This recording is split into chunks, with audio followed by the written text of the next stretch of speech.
Well, this is a type of problem of projectile motion, specifically of vertical motion, and I'm gonna show you how to solve it.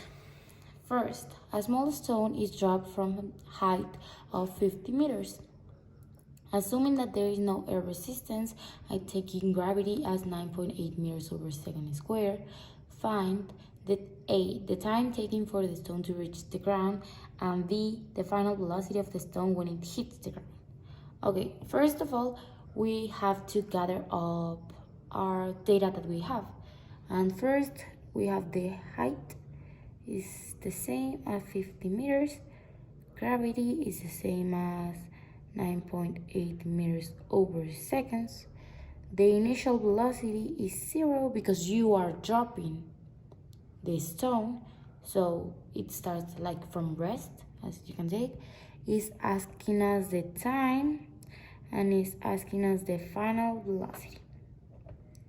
Okay, first we're gonna calculate the final velocity, and for that we're gonna use this equation.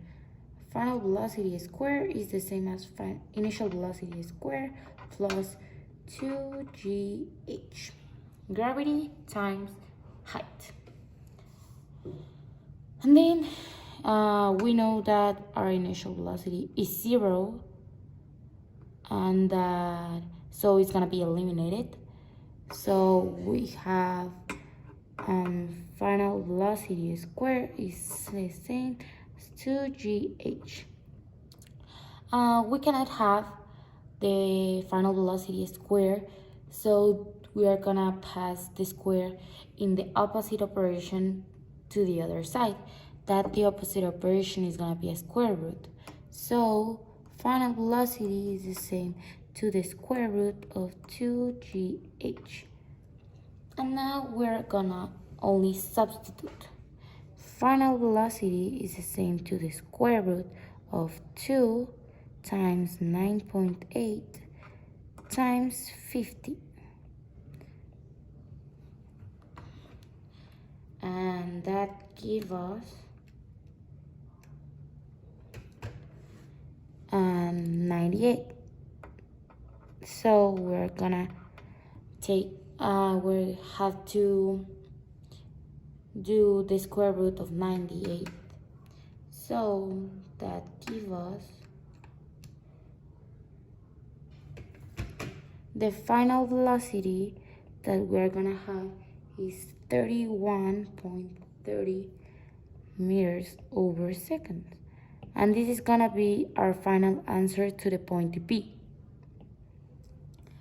Then to the point A, we're gonna use this equation. Final velocity is the same as initial velocity plus gt.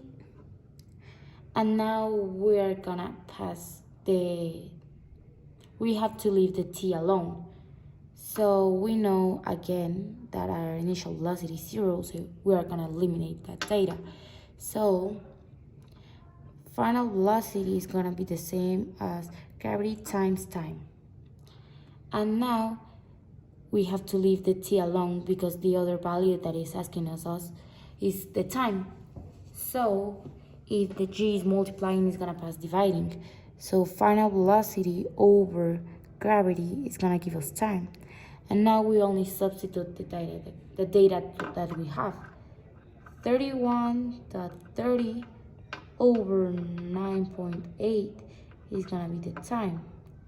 And this is gonna give us 3.1 seconds. And this is the answer for the point A. As you can see, it's a really easy problem because you only need to substitute the data, and that's it.